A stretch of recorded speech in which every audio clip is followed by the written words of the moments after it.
Welcome back, folks, to episode 2 of Up Mma Podcast. We don't have a name for it, do we, Justin? No, I'd say maybe we could probably go round 2. Oh, Sound good? round 2. I like that. Yeah. Oh, Keep that's the it first time we've fight-related. named our podcast. Fight related. Round 2. So, welcome to round 2, Justin. How do you feel, buddy? I feel good. You know, we made it out of Yeah. first round. You know, pretty strong. I think sure did. You know, It's a good start. It's not our, it's not going to be the best and perfect, but I think we put our best foot forward. I liked it. You know. Yeah, me too. So we got some good feedback, and those of you who told us to jump off a bridge with our microphones and die with our laptops and podcasts, we appreciate the constructive criticism. Yeah, thanks for letting us know and delete is. I hate you. I never want to hear. No, we actually didn't get any of that. I'm surprised. Yeah, you know what? The love was there. You know, I think people were surrounded by so many fight fans, and they're just like us. You know, they just want to enjoy it. The way I look at it, they would just want to enjoy it. Yeah, and then the way I look at it, there's so many podcasts out there. The fact that you guys are even listening to us, first of all, fucking thank you. The other thing is, there's so many that you ain't gotta be mad. You ain't gotta be angry. Like when your great grandfather hated the TV show he was watching and threw his beer at it. That's because he couldn't watch another show. It was the only channel on TV. There's plenty of people. So in the end, it's just one of those things where if you don't like it, just pick another one to listen to, right? Like, that's just kind of how I feel. Or if you don't like it, keep listening. You might like something. You might like eventually you'll like something. Just fast forward. You might pick up to where we get good or something, you know. That's it. But the cool thing is, because there's so many out there, there's plenty to compare ourselves to and see where we're at and where we want to be and how we want to go with this, right? So I think we're doing okay. How do you did you obviously you watched last weekend's fight? Yeah, I caught that card. It was insane. I don't think it got enough hype leading up to it as much as it deserved. I agree, because it was like, how do you follow up the weekend before? Yeah, like you got to throw an elephant through a bus window?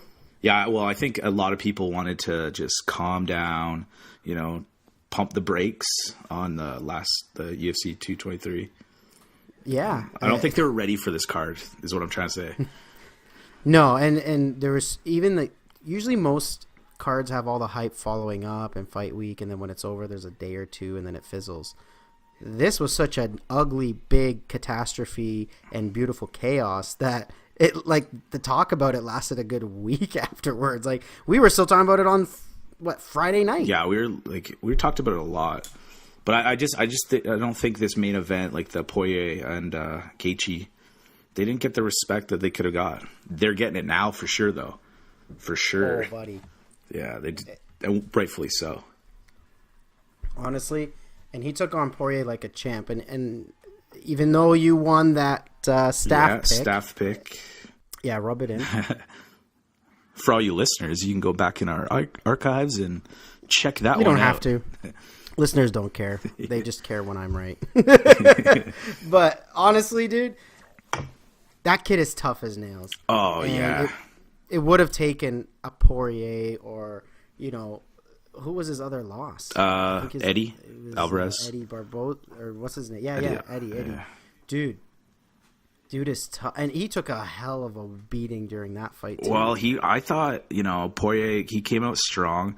The leg kicks were affecting a bit, but I think I think Gaethje could have taken it if he got a lucky hit, not lucky, but it just connected. Honestly, I think he was more accurate than the average striker. Like, Porior was, his punches were flowing like freaking water, man. Like, I've never seen. Do you remember one of my favorite all-time memories in UFC was watching Chuck Liddell? Yeah, okay, we're gonna let the fans in on something. We're not, how about we're gonna save that for number 3? How about that? We'll save that. There's a lot of history. We can talk about this all day, but know what? For those that remember, we'll promise you next week, if you can hold on to round 3, we'll give you the story on why Emad's laughing so hard. Yeah.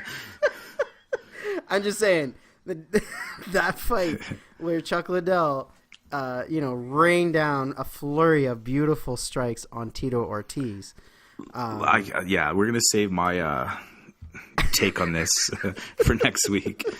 All right, we'll save it. But anyways, I'm just saying the way he was flowing. If you looked at his shoulders, the way he was adjusting, and his torso, like his hip movement, everything from his whole body was preparing for each strike and each transition of combo from uppercuts to half the reason you don't see successful uppercuts isn't because they miss or they're sloppy. It's because the way you're positioned when you're throwing a straight jab or a hook, you know, your whole core is a different position than when you throw that uppercut. You almost have to lean into an uppercut.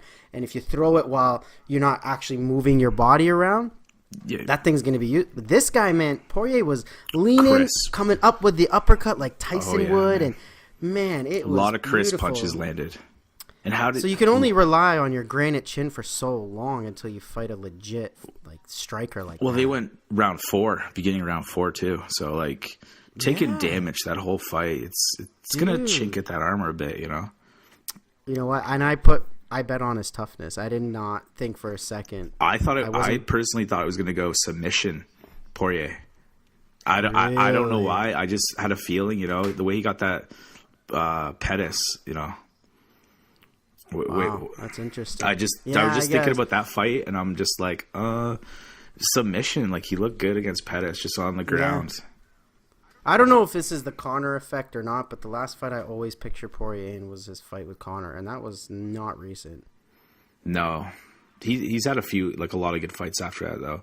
He really I think has. a lot of these guys hate that they lose to Conor, but I think if they lose to him, well, they competed against him at the end of the day. Yeah, yeah. And it only makes you better. I think a loss always it should make you better. It always should. I agree. You know, if it doesn't make you better and you come out looking the same, then you watch people like GSP and GFS, GSP. You watch certain fighters that when they do take the rare loss, they do actually come back stronger, but. Sometimes you just get that kryptonite fighter, though, right? Oh, there's a lot, The John Jones to Cormier. Rampage to Chuck. Rampage to Chuck. Like, Chuck to Tito. Dude. Let's get that in there, you man. Let's toss that one out there. He went and stole my line. All right. I got but you. You know what I mean? Like, I knew you were going with that, man. Anyways, aside from that, like, the whole card was good. But, yeah, honestly, his striking stuck out so much. And to drop a granite, you know, concrete. Just zombie walker, just boom. Come on. But yeah, I think he relied on that a little too much, which is, if you remember, the last Bellator, I don't want to get too into this, we don't have much time, but the last Bellator main event with Chandler, what was my first critique against his opponent? The ground game. It wasn't just the ground game, it was that Buddy takes too many strikes. He's getting smarter though. We could talk about that a while too. But we could. But I just feel like that's how I should have went with this one. Mm-hmm. But after seeing so many of his fights where he just endured so much and came back, I thought he's gonna get Poirier's number and just tough it out. And for a while, it was looking like it. Yeah, sorry. Everyone's talking about how that the Eddie fight, he took a lot of damage, but so did Eddie. He dished it out. But if people are saying, how much of a career is he going to really have if it comes but we don't know. I don't know. He's going to start talking like Diego Sanchez. Look at Sanchez. Yeah. What was he, 11-0 or 13-0 until Koscheck? Remember for a while there, Koscheck was like, I'm your 12-1 motherfucker. Remember I can't remember what it was, 11, 12, or 13, but yeah, I can't remember. He was in that range. Diego was undefeated. He was like a scary curly-haired Mexican dude coming out and now what's Sanchez? As soon as he bites down on his mouth guard, he's going to start showing swinging. Up for that one. And it's so sad, man. You hear him in interviews, you're like he sounds deaf. Well, you think I would like to talk about this further, but the difference of the gloves and boxing, because you start to hear some of the boxers, but we don't. At the end of the day, but in the same time, don't forget boxers go not 5 or 3 rounds; they go 12, and they're only standing and only striking for each other's heads. Obviously, there's body shots, but essentially, MMA has so many facets that they could spend, half hour on the ground. They could spend all sorts of different ways. Please don't boo if you're just enjoy. Like, if you're at an event, just don't boo someone that's trying to transition from full mount to back. Like, it's a chess match. If you get two guys, you wouldn't go to a chess tournament and boo them. No. Like, they call them wizards for a reason, like he's a wizard on the ground, just let these guys go. Please don't boo. Yeah. So, honestly, aside from that, I am really looking forward to the upcoming. Was it Fight Night 128, Barbosa versus Lee?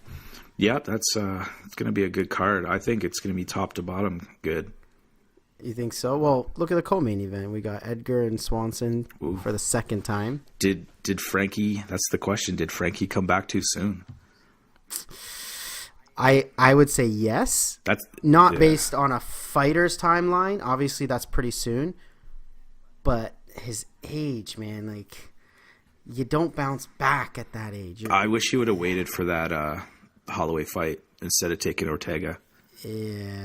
Yeah, that we all knew that was a bad choice. Because age, that's the age, and Ortega alone is a scary up and comer, bro. Oh, like, have you seen his interviews? Did you hear why he even wants to fight? Yeah, he's charity. Like, he wants to be something. Yeah, but the original reason he got into fighting itself, like, you can do charity by raising money, selling socks or something. But the reason he's actually fighting in particular. It creeped me out, his interview. It was something like, first time in the gym, I went in and, they just beat on me. And then he looks at the camera and goes, I liked it. So I came back for more. I think a lot of people do, man. If you're a competitor, this is the sport, I think, for competitors. If you can... Oh, buddy. Like, if you can really want to test your, true grit... Dude, there's no way around it. You're absolutely right. Because...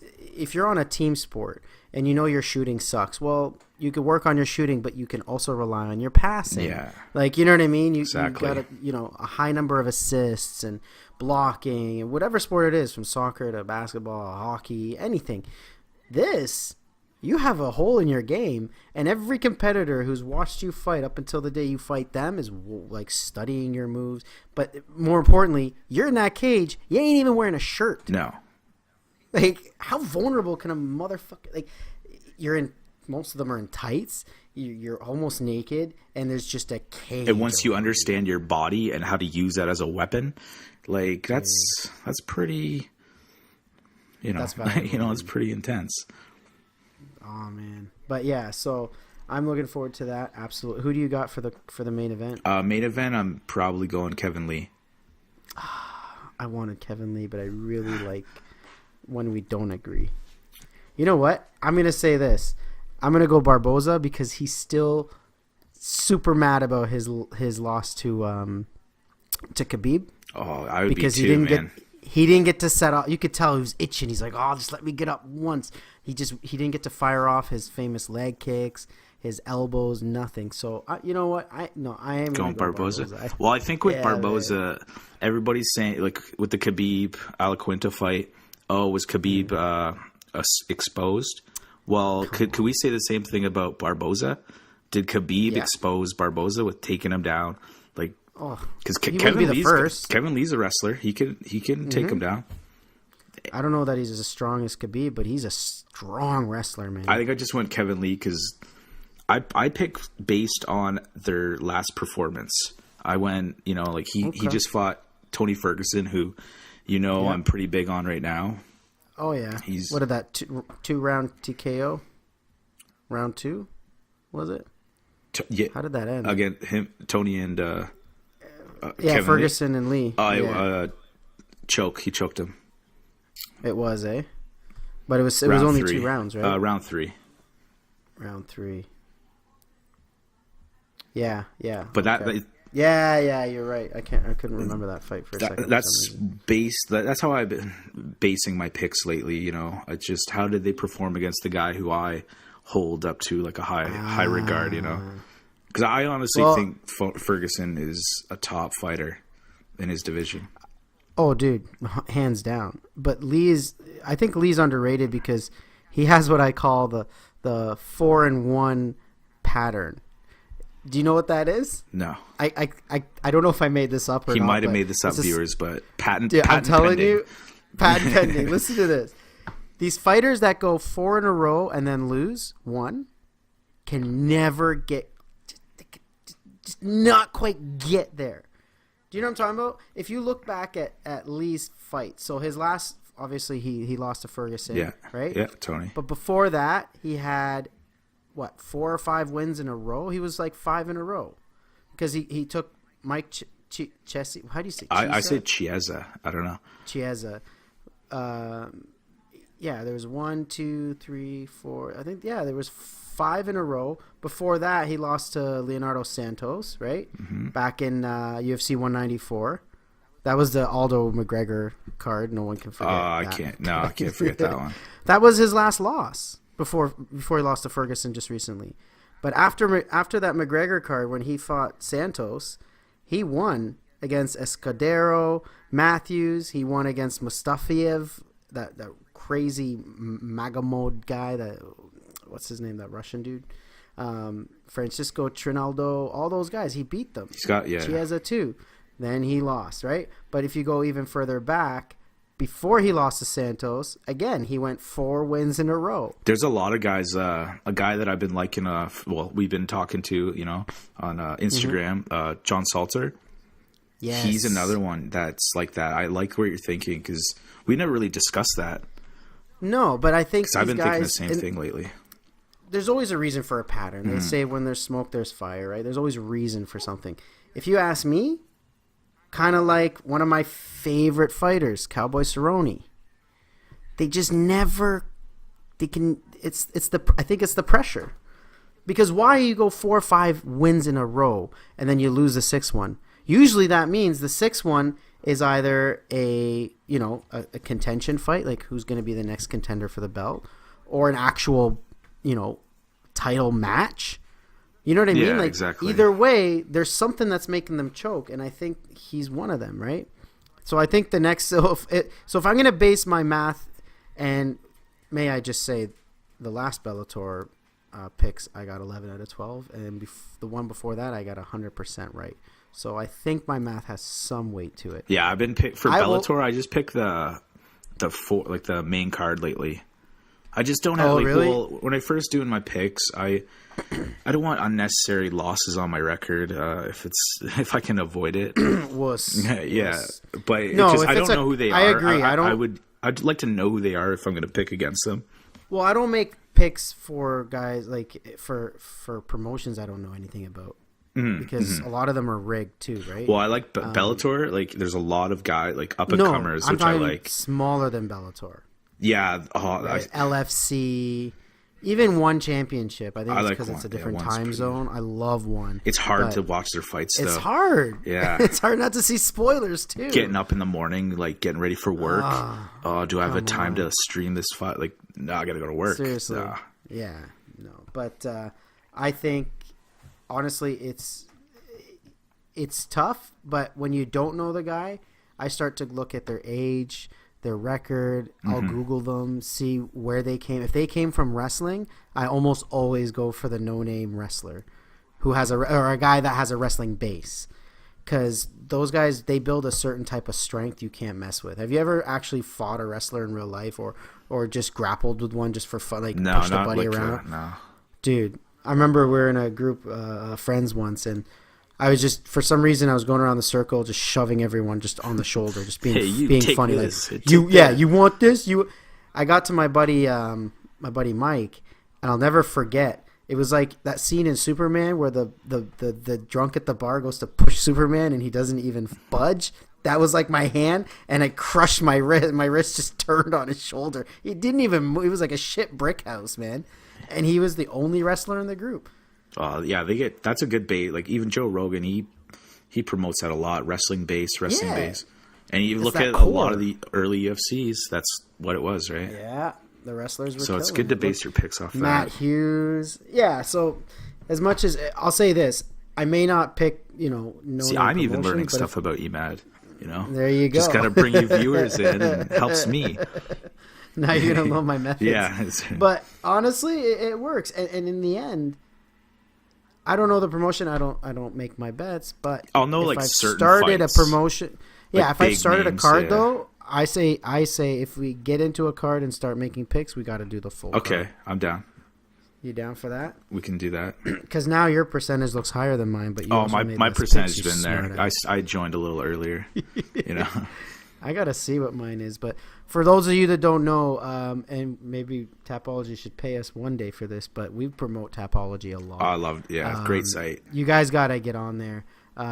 If you ever get onto oneupmma.com and check out our staff picks, they're basically our Tapology picks of the week. Mm-hmm. You're not gambling. Me and Justin, we bet our children back and forth. Yeah, he takes mine for the weekend. So. I lost, and I take his. But no, it's for points, bragging rights. You get ranks. You get, I get all these belts on my profile, like perfect pick.